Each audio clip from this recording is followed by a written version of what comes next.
साथियों, हर science classes YouTube channel पर आप लोगों का बहुत बहुत स्वागत है। आज का हमारा जो टॉपिक है बहुत ही इंटरेस्टिंग होने वाला है। रासायनिक अभिक्रिया एवं समीकरण क्लास 10th का ये फर्स्ट चैप्टर है। तो आज हम जो इस वीडियो में जो आपको बताने वाला हूँ वो रासायनिक अभिक्रियाओं के ऊपर हमारा टॉपिक होगा। तो देखिए, रासायनिक अभिक्रियाएँ कितने प्रकार की होती हैं, रासायनिक अभिक्रिया किसे कहते हैं और रासायनिक अभिक्रियाओं के उदाहरण सहित, और इसमें से कुछ जरूर एक क्वेश्चन जरूर बनेगा। देखिए, अब अपना स्टार्ट करते हैं वीडियो। रासायनिक अभिक्रिया किसे कहते हैं और अभिक्रियाओं के प्रकार। देखिए, किसी पदार्थ में रासायनिक परिवर्तन के दौरान, कोई भी पदार्थ हो उसमें रासायनिक परिवर्तन हो रहा है तो उसमें पुराने बंध टूटते हैं और नए बंध बनते हैं, इसे कहते हैं रासायनिक अभिक्रिया कहते हैं। तो रासायनिक अभिक्रियाओं के देखिए प्रकार है। सबसे पहला है संयोजन या योगात्मक अभिक्रिया। संयोजन का मतलब जोड़ना, योग होना, इसलिए इसको योगात्मक। दूसरा नेक्स्ट आता है वियोजन अभिक्रिया। इस वियोजन अभिक्रिया को अपघटन अभिक्रिया के नाम से भी जाना जाता है। आगे देखेंगे इसके 3 प्रकार हैं। अब नेक्स्ट है विस्थापन अभिक्रिया। विस्थापन का मतलब है कि एक अभिकारक दूसरे को अपनी जगह से हटाएगा। आगे देखते हैं। नेक्स्ट द्विविस्थापन अभिक्रिया, जिसमें अभिकारकों के बीच आयनों का आदान प्रदान होता है। तीसरा है, नेक्स्ट है 5वां अवक्षेपण अभिक्रिया, जिसमें अवक्षेप का निर्माण होता है, ये देखेंगे। और छठा आता है हमारा ऊष्मा शोषी एवं ऊष्मा क्षेपी अभिक्रिया, ये। और नेक्स्ट आता है हमारा 7वां रेडॉक्स अभिक्रिया। क्या है? रेडॉक्स। एक एक के बारे में विस्तार से देखेंगे। तो सबसे पहले आपको इनके नाम याद होना ही बहुत ज़रूरी है। तो आपने दिमाग में बैठा लो कि कौन कौन सी अभिक्रिया, उनके नाम याद रख लो। इनकी डेफिनेशन बाद में याद करेंगे, लेकिन हमको नाम याद रहना चाहिए। अब देखते हैं अपन क्या है।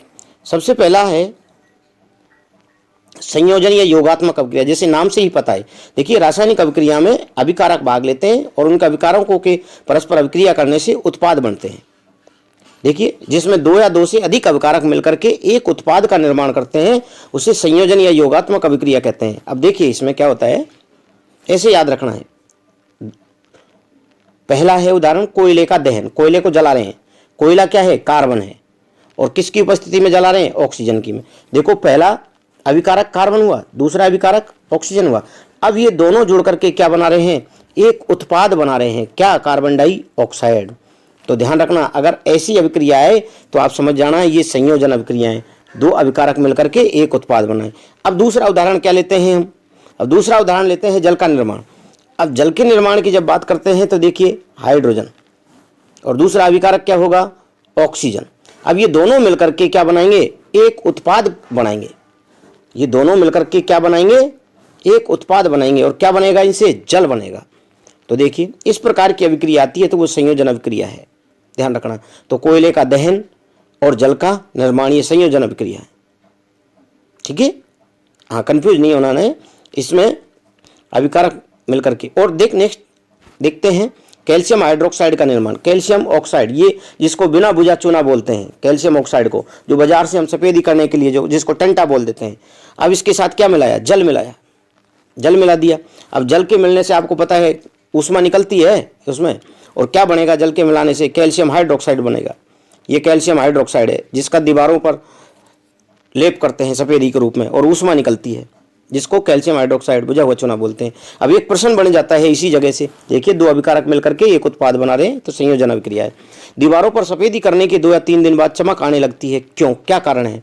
जब अपन सफेदी करते हैं तो दीवारों पर चमक नहीं आती है, लेकिन कुछ टाइम बाद, 2 या 3 दिन बाद वो दीवारें चमकने लग जाती है। इसका कारण ये है, ये कैल्शियम हाइड्रोक्साइड का उपयोग करते हैं दीवारों पर। अब ये कैल्शियम हाइड्रोक्साइड कार्बन डाइऑक्साइड से, CO2 कार्बन डाइऑक्साइड से अभिक्रिया करके क्या बना लेगा? कैल्शियम कार्बोनेट बना लेता है, CaCO3, कैल्शियम कार्बोनेट बन जाता है। और जो कैल्शियम हाइड्रोक्साइड के अंदर, इसके अंदर जल था, वो जल वाष्प बनकर उड़ जाता है।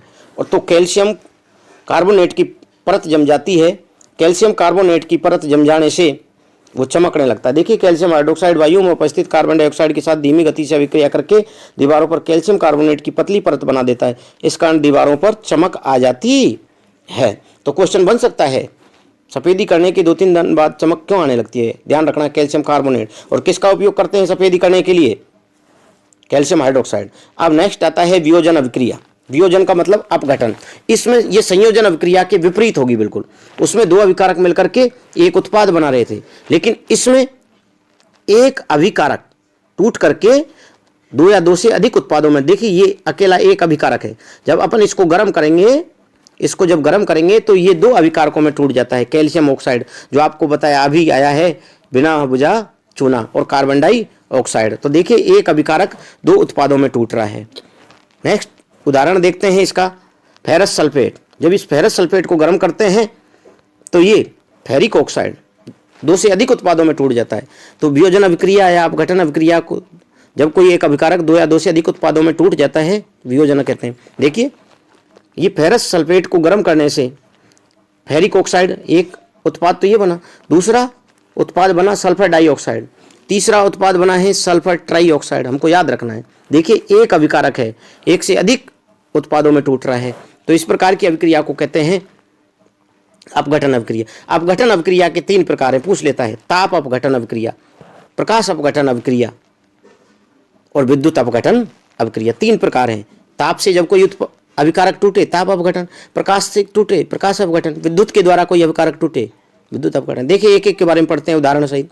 ताप अपघटन वह अभिक्रिया जिसमें अभिकारक को ऊष्मा देने पर दो या दो से अधिक उत्पादों में टूट जाता है, उसे तापीय अपघटन कहते हैं। देखिए कैल्शियम कार्बोनेट, ये भी चूना पत्थर का सूत्र है।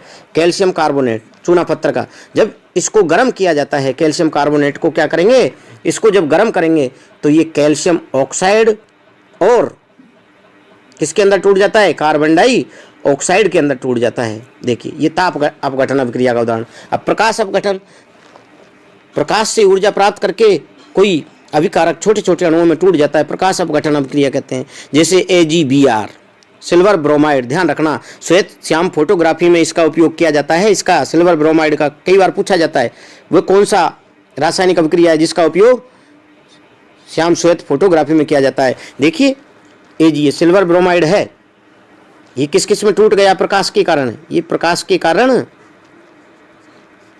सिल्वर और ब्रोमीन में टूट गया है। तो ध्यान रखिए प्रकाश अपघटन अभिक्रिया पूछता है तो इसका उदाहरण लिख देंगे सिल्वर ब्रोमाइड का। अब नेक्स्ट आता है विद्युत अपघटन। जब किसी यौगिक की गलित द्रव अवस्था में विद्युत प्रवाहित की जाती है तो वो अपघटित हो जाता है, जिसे विद्युत अपघटन कहते हैं। अब विद्युत अपघटन क्या है, जैसे मान H2 लिया हमने, जल लिया। अब जल के अंदर क्या करते हैं, जल के अंदर विद्युत प्रवाहित करते हैं। जब जल के अंदर विद्युत प्रवाहित करते हैं तो H2 और O2 में टूट जाता है। तो वही है तो अपघटन। एक अभिकारक दो या दो से अधिक उत्पादों में टूट रहा है, लेकिन किसके कारण टूट रहा है, विद्युत के कारण, इसलिए इसको विद्युत अपघटन नाम दिया गया है इसको। ये ऑक्सीजन बना। अब नेक्स्ट अभिक्रिया आती है विस्थापन अभिक्रिया। अब देखिए विस्थापन अभिक्रिया किसे कहते हैं, वह रासायनिक अभिक्रिया जिसमें अधिक अभिक्रियाशील तत्व कम अभिक्रियाशील तत्व को विस्थापित कर देता है, उसे विस्थापन अभिक्रिया कहते हैं।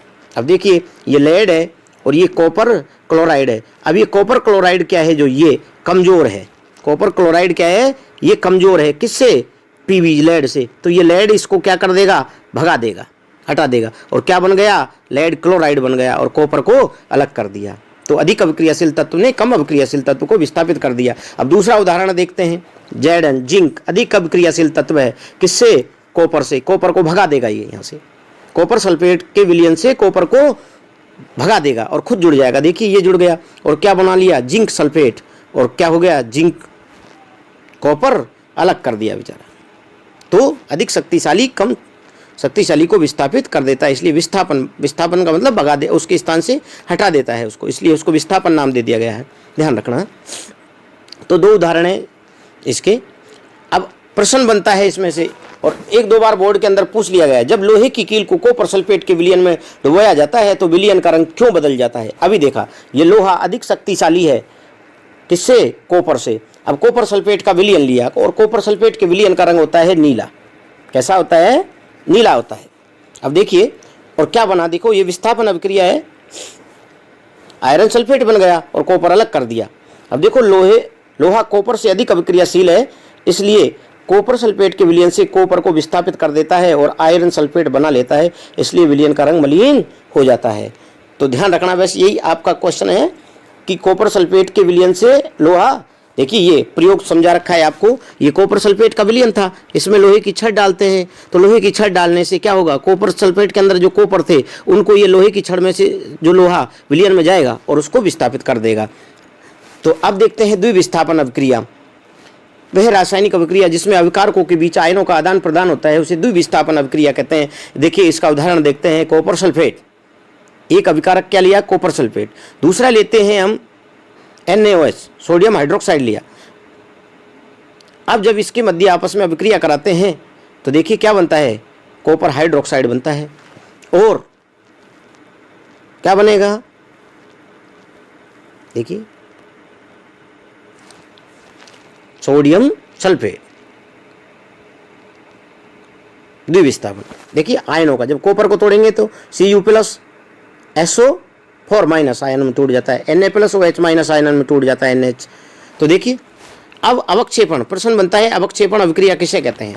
वह रासायनिक अभिक्रिया जिसमें अवक्षेप का निर्माण होता है अवक्षेपण अभिक्रिया कहते हैं। अब इसके लिए देखो, जब सोडियम सल्फेट की अभिक्रिया बेरियम क्लोराइड से कराते हैं तो श्वेत रंग के पदार्थ का निर्माण होता है, और जो अवलय है इस अवलय पदार्थ को क्या कहते हैं, अवक्षेप कहते हैं। ध्यान रखना, जैसे सोडियम सल्फेट की अभिक्रिया किससे कराई, ये सोडियम सल्फेट है, क्या है, सोडियम सल्फेट। इसकी सोडियम सल्फेट की अभिक्रिया किससे कराते हैं, बेरियम क्लोराइड से जब कराते हैं तो देखिए क्या बनता है, बेरियम सल्फेट बनता है। और जो ये बेरियम सल्फेट बनता है श्वेत रंग का है, और ये क्या हो जाता है, विलयन के पैने में बैठ जाता है, पैने में बैठ जाता है, अवक्षेप, घुलता नहीं है, जल में घुलनशील, और NaCl जल में घुला रहता है। तो इस अवक्षेप के कारण ही इस अभिक्रिया को क्या नाम दिया जा रहा है, अवक्षेपण अभिक्रिया। ध्यान रखना है इसका उदाहरण, सोडियम सल्फेट और बेरियम क्लोराइड के साथ अभिक्रिया कराने से अवक्षेप बेरियम सल्फेट का निर्माण होता है, जिसे अवक्षेपण अभिक्रिया कहते हैं। अब प्रश्न आता है, ऊष्माक्षेपी अभिक्रिया किसे कहते हैं। वे रासायनिक अभिक्रिया जिसमें उत्पाद के निर्माण के साथ साथ ऊष्मा भी निकलती है उसे ऊष्माक्षेपी अभिक्रिया कहते हैं। ध्यान रखना, ऊष्मा निकलती है। प्राकृतिक गैस का दहन, देखिए ये मैथेन है, CH4 मैथेन है। अब इसकी अभिक्रिया किससे, ये आपको पता है ऑक्सीजन की उपस्थिति में जलेगी। जब ऑक्सीजन की उपस्थिति में जलेगी तो क्या बनेगा, इससे देखिए कार्बन डाइऑक्साइड निकलेगी, जल निकलेगा, और जो क्या निकलेगी, ऊष्मा, जिसके कारण हम क्या कह रहे हैं, इसको ऊष्माक्षेपी अभिक्रिया कहते हैं। तो ध्यान रखना, ऊष्माक्षेपी, क्षेपी शब्द का मतलब निकलना, जिस अभिक्रिया में ऊष्मा निकलती है उसे ऊष्माक्षेपी अभिक्रिया कहते हैं। दूसरा उदाहरण देखते हैं फिर इसका, प्राकृतिक गैस का दहन तो है ही है, अच्छा क्वेश्चन है बहुत। श्वसन एक ऊष्माक्षेपी अभिक्रिया, बहुत अच्छा क्वेश्चन है। क्यों कहते हैं, क्योंकि जो हमारी कोशिकाओं में ग्लूकोज रहता है उस ग्लूकोज को ऑक्सीजन क्या कर देता है, तोड़ देता है, और उसके तोड़ने से क्या निकलती है, ऊष्मा। यही आपको इसमें लिख दिया है मैंने। देखिए हमारे शरीर की कोशिकाओं में उपस्थित ग्लूकोज है जो ऑक्सीजन से अभिक्रिया कर ऊर्जा प्रदान करता है, इसलिए श्वसन को ऊष्माक्षेपी अभिक्रिया कहते हैं। देखिए ग्लूकोज है, क्या है, ग्लूकोज C6H12O6 किससे अभिक्रिया करेगा, ऑक्सीजन से।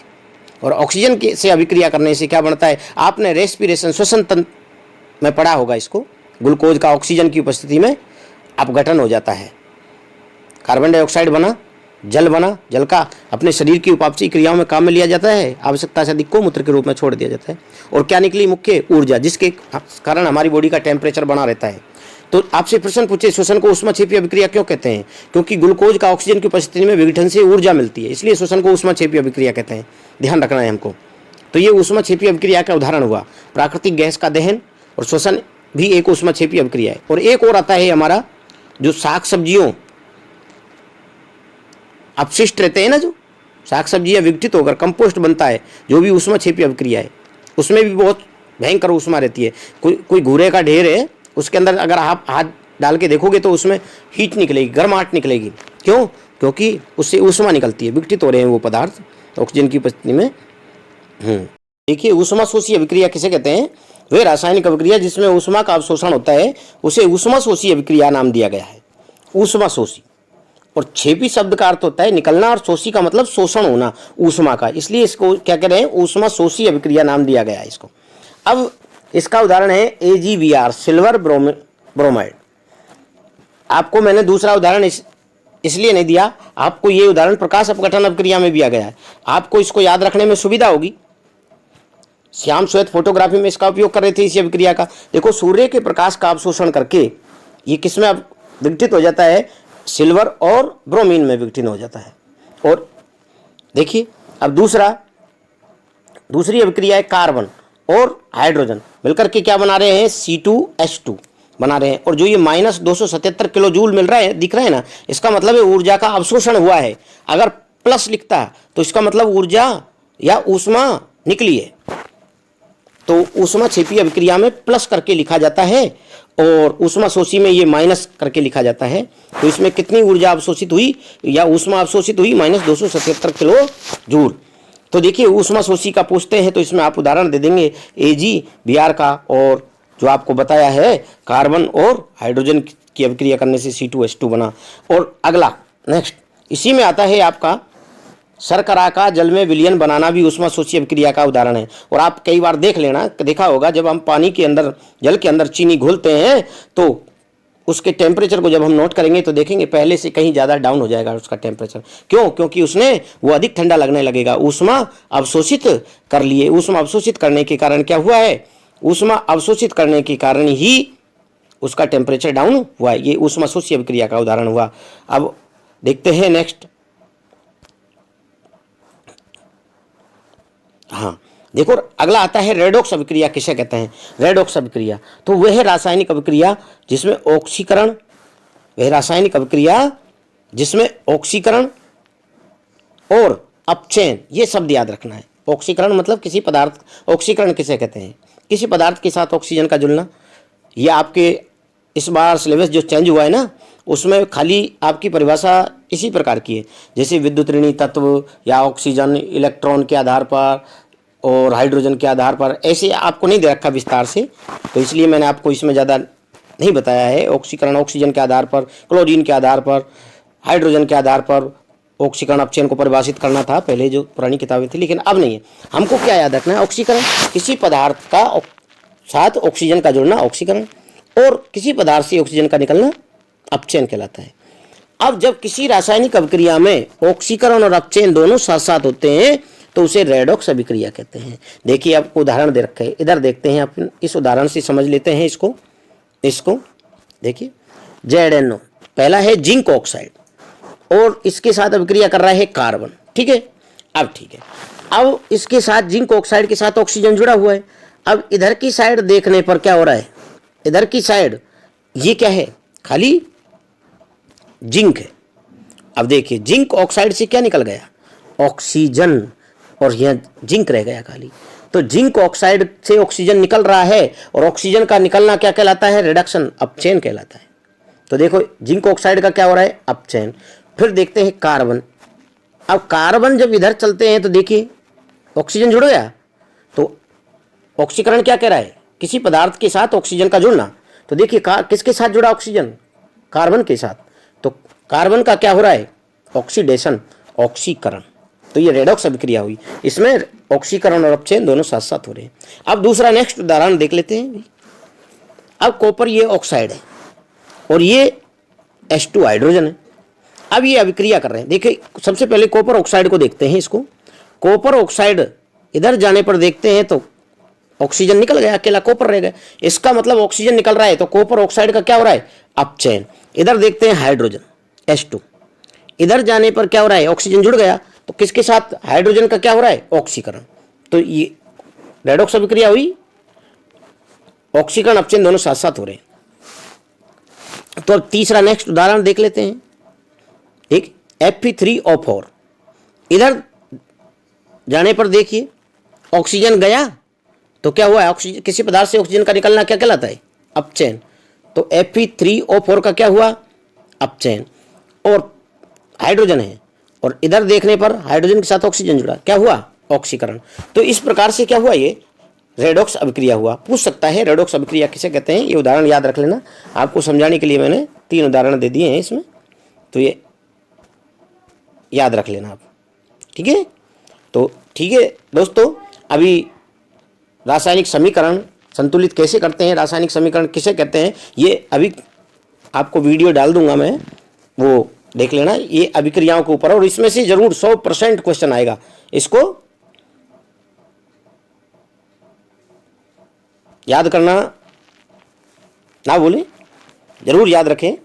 और एक बार में समझ नहीं आए तो वीडियो दोबारा देखें। और आपको हमारी वीडियो अच्छी लगी हो तो दोस्तों इसको चैनल को सब्सक्राइब करो, जिससे कि आपको समय समय पर नोटिफिकेशन मिलता रहे। जब भी मैं नई वीडियो डाल तो सबसे पहले आपको नोटिफिकेशन पहुँचे। धन्यवाद दोस्तों।